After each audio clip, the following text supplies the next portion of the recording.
Hi, my name is Lucas Villa, and today I'm here with Grammy-nominated Mexican singer-songwriter Ximena Sariñana. And Ximena, can you tell me how your new single "Lo Bailado" came together? Well, Lo Bailado is based on a Latin saying that says Lo bailado nadie te lo quita, which literally translates to what you danced, nobody can take that away from you.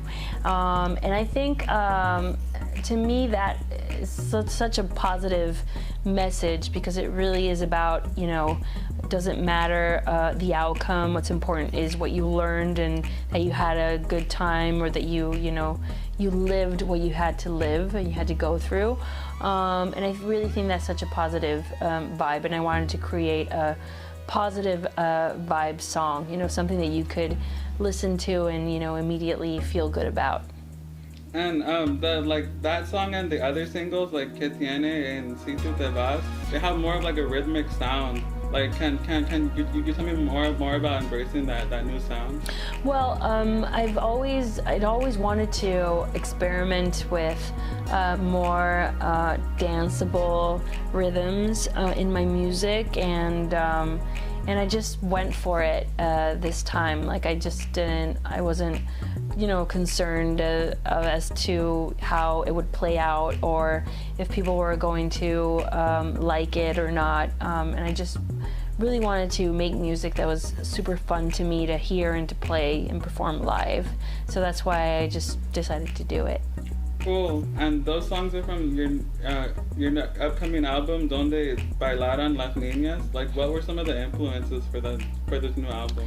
Well, I was listening to a lot of like female hip hop artists, people like No Name or SZA, or even more alternative acts like Elza Soares, and a couple of other Brazilian artists that influenced this album. But yeah, it was definitely a very female forward album.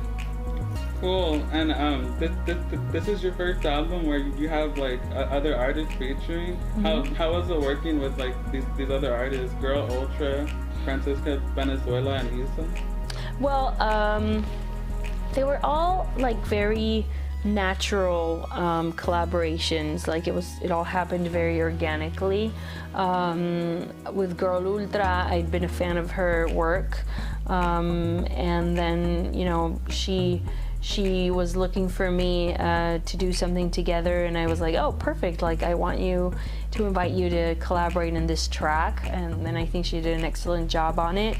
Francisca and I have been friends for a really, really long time. We've toured together. We've been, very, very close for a long time now. And it was just natural for us to write a song together. And I was like, I can't imagine this song without your voice. So she said yes to collaborating. And Isa was a really funny story, because when I was in Brazil covering the Olympics, 2016 Olympics, she had just been signed to Warner Brazil, and we got together to write a song, and we really connected. She's such an amazing artist, and then I recorded the song and invited her to do a featuring in the track. She was super obviously happy about it, but now she's one of the biggest artists in Brazil, so it's amazing how that played out. Yeah, right, in 2 years time. I know, crazy. And is there anybody else that you would want to work with that you haven't worked with yet?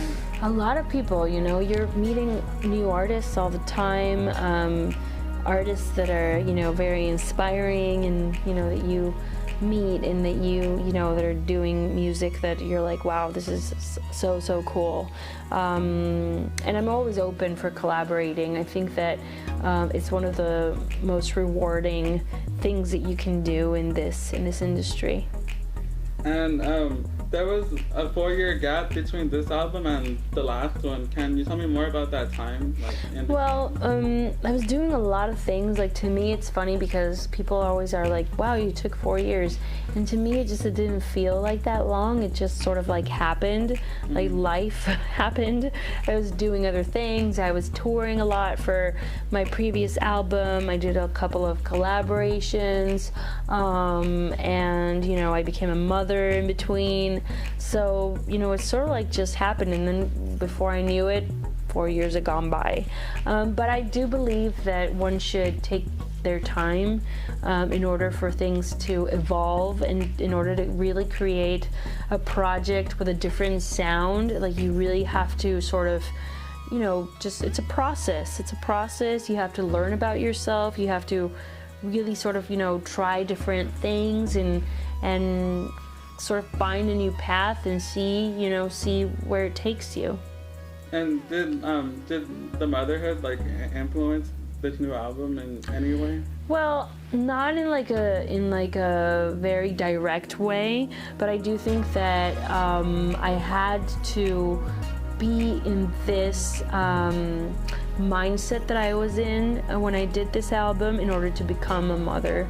I was very comfortable in my own skin, very happy with who I am, and with sort of like reconnecting with a more feminine part, you know, of myself, and being like, oh, you know, it's badass to be a woman, and it's really cool to be to be a musician, and like I'm not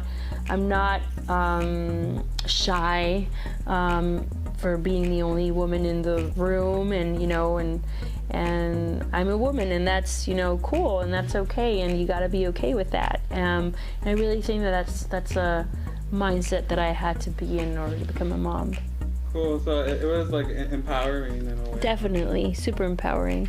And you recently posted about the 11-year anniversary of Mediocre. Mm-hmm. Like, what would you give advice like to that girl when you put out the album, from what you know now? Well, not to worry too much. I think especially everything to me seemed so like precious, even, you know, that I was very just worried about what people were going to think about the album, and I was always, you know, making sure that my integrity as an artist was not touched, and I think I could have done exactly the same thing without worrying too much about it, and just, you know, being happy with who I was, and not caring too much what people were going to get out of it. Yeah, I mean, we live and learn, you know. Definitely. And my last question is, people got to know you through the iconic film Amarte Duele. Like, is there going to be any more acting anytime soon? Well, I would love to go back to acting. It feels very natural to me, because also my entire family is in the industry, in the film industry. So it almost feels kind of like home to me when I'm on set. But really just depends on finding the right project that would be worth me putting a pause on music, because when you're on set, you really can't do anything else except be on set. So depends. Cool. Thank you for your time, Ximena. Thank you.